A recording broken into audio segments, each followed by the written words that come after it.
Alhamdulillah ala ni'matillah. Asyhadu an la ilaha illallah wa asyhadu anna Muhammadan abduhu wa rasuluh. La nabiyya ba'dah. Allahumma shalli ala sayyidina Muhammad miftah nabi rahmatillah adada madinillah sholatan wa salaman da'iman bi rahmatillah wa ala alihi wa sahbihi amma ba'd. Perkenalkan, saya Miftahul Ulum dari Fakultas Ilmu Tarbiyah Prodi Pendidikan Agama Islam. Di video kali ini saya akan menjelaskan tentang memahami historis fiqh. Baik, mari kita langsung saja ke penjelasannya. Yang pertama yaitu di sini saya akan menjelaskan mengenai tentang historis fiqh terlebih dahulu. Ilmu fikih adalah salah satu disiplin ilmu yang sangat penting bagi kedudukannya dalam kehidupan umat Islam. Fikih termasuk ilmu yang muncul pada masa awal perkembangan agama Islam.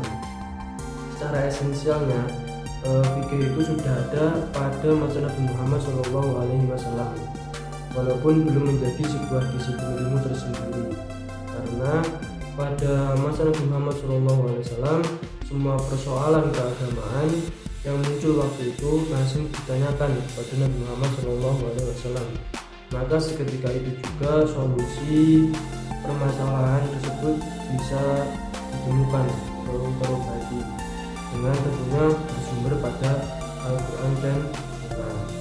Nah, setelah itu sepeninggalan Nabi Muhammad SAW, ilmu fikih ini mulai berkembang seiring dengan timbulnya permasalahan-permasalahan yang muncul dari zaman ke zaman yang disesuaikan tentunya dengan budaya serta adat yang ada pada masyarakat di daerah tersebut. Yang selanjutnya yaitu yang kedua, stagnasi tasyrik Islam, atau kita bisa gampangkan saja yaitu terhentinya tasyrik Islam. Ada sebuah kaidah yang berbunyi al-hukmu yudawiru ma'al iblati wa'dama wujudan, yang artinya adalah hukum itu berputar, lahir dan berubah bersama dengan ada tidaknya yang ilat. Nah, maksud dari kaidah ini yaitu mengisyaratkan tentang elastisitas dan fleksibilitas ilmu fikih tersebut. Karena itulah fikih di suatu tempat itu belum tentu cocok. Belum tentu cocoknya itu maksudnya di tempat yang lain itu belum tentu cocok, karena disebabkan kondisi masyarakat yang berbeda-beda dan juga ulama fikih menjadi penentu hukum fikih, termasuk mazhab fikih yang dianutnya. Nah, dari perbedaan tersebut, jika terjadi perselisihan yang berpotensi mengancam eksistensi ukhuwah, maka umat Islam harus membangun komunikasi yang diataskan prinsip persaudaraan. Karena pada dasarnya dalam Islam itu sebenarnya sudah ada pembagian hukum yang bertujuan atau dimaksudkan sebagai pembagian dari segi fokus kajiannya saja. Nah, pembagian tersebut yaitu yang pertama ada hukum i'tiqadiyah, yaitu hukum yang berkaitan dengan hal-hal yang wajib diyakini oleh orang-orang mukallaf. Yang kedua yaitu ada hukum khuluqiyah, yaitu hukum yang bertalian dengan hal-hal yang wajib atas orang-orang mukallaf menyangkut kewajiban yang harus dilaksanakan dan larangan yang harus ditinggalkan. Yang ketiga, yang terakhir yaitu hukum amaliyah atau praktis. Hukum ini yaitu yang bertalian pada perkataan dan perbuatan mukallaf serta tata cara melaksanakannya. Nah, inilah yang disebut hukum fikih, dan bagaimana dapat sampai kepada hal tersebut dibutuhkan ilmu usul fiqh. Nah, yang selanjutnya yaitu fenomena fikih generasi awal. Permasalahan semakin berkembang dan tidak semua permasalahan yang ada itu terdapat di dalam nas, namun membutuhkan sebuah hukum melalui jalan istinbat atau bisa dikatakan seperti musyawarah untuk menyelesaikan suatu permasalahan tersebut dan menemukan jalan atau solusinya. Nah, generasi penerus Nabi Muhammad SAW tidak hanya berhenti pada masa Khulafaur Rasyidin, namun masih diteruskan dan berlanjut oleh para tabi'in dan ulama sholihin hingga sampai pada zaman kita sekarang ini. Nah, bila pada masa tasyrik orang dapat memverifikasi pemahamannya atau dapat mengakhiri perbedaan pendapat dengan merujuk pada Nabi Muhammad. Pada masa sahabat mereka harus merujuk kepada Al-Quran, hadis, dan ijtihad.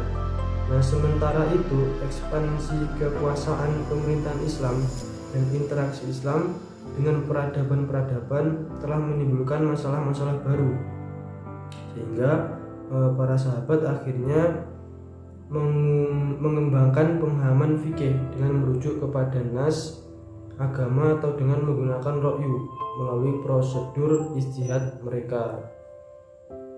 Nah, itu tadi tentang fenomena fikih pada masa awal, terjadi pada masa sahabat. Nah, selanjutnya yaitu masa pembentukan mazhab. Pada masa ini muncul ulama-ulama fikih seperti Imam Maliki, Imam Hanafi, Syafi'i, Hambali yang lahir karena kekuasaan politik dan banyaknya karena banyaknya ikhtilaf atau perbedaan. Imam Abu Hanifah yang pertama, Imam Abu Hanifah ini lahir pada tahun 80 Hijriah di Kufah dan belajar kepada gurunya yaitu fikih yang bernama Atha bin Rubah yang menghasilkan banyak ijtihad. Yang kedua, Imam Malik lahir di Madinah tahun 93 Hijriah yang belajar kepada Abdurrahman ibnu Hurmuz, salah satu ulama hadis. Yang ketiga yaitu Imam Syafi'i lahir di Huzah tahun 150 Hijriah yang dimana pada masa ini muncul kaidah-kaidah yang diikuti oleh ulama dalam proses pengambilan kesimpulan hukum yang disebut usul fiqh. Nah, dan salah satu kitab yang terkenal dari Imam Syafi'i itu atau karangan Imam Syafi'i adalah Ar-Risalah dan Al-Um. Nah, yang terakhir yaitu Imam Ahmad bin Hanbal. Beliau lahir pada tahun 1940 Hijriah di Baghdad. Dia salah satu ulama fiqh dan hadis yang terkenal dengan kitabnya yang bernama Musnad Ahmad bin Hanbal. Itu tadi tentang masa pembentukan mazhab. Yang selanjutnya yaitu ketika pintu ijtihad tertutup. Maksudnya yaitu tidak bisa memutuskan hukum atau istinbat hukum. Karena apa? Karena salah satu penyebabnya yaitu berhentinya perkembangan fikih adalah kodifikasi atau upaya menyimpan ilmu para ulama yang menyebabkan ulama berikutnya merasa cukup dengan ilmu yang tersedia. Nah, itulah kenapa pintu ijtihad itu bisa tertutup. Yang selanjutnya yaitu mengembangkan ijtihad independen mutlak. Perkembangan ilmu pengetahuan yang begitu cepat memunculkan problematika masyarakat. Hal ini menuntut perubahan dalam responnya, karena belakangan ini terjadi kegelisahan intelek muslim melihat fenomena Islam yang sangat ketat dalam mengamalkan mazhabnya dan tidak segan menyerang mazhab lain. Sementara ajaran Islam adalah rahmatan lil alamin, yang seharusnya Al-Quran dan Sunnah itu sebagai landasan utamanya dalam bermazhab atau dalam menentukan sebuah istinbat dalam mencari solusi dari permasalahan yang ada. Selanjutnya yaitu Islam Indonesia yang majmul.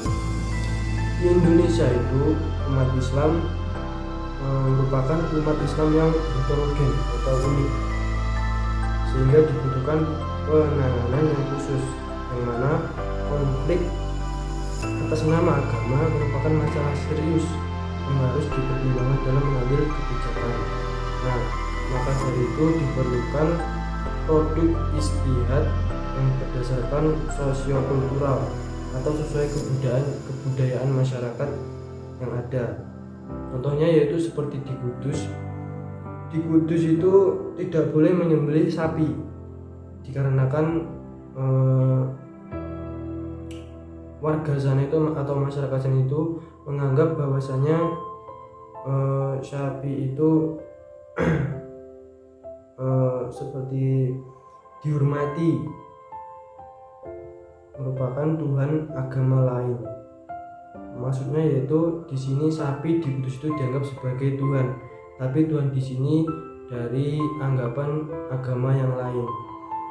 Jadi kenapa tidak diperbolehkan?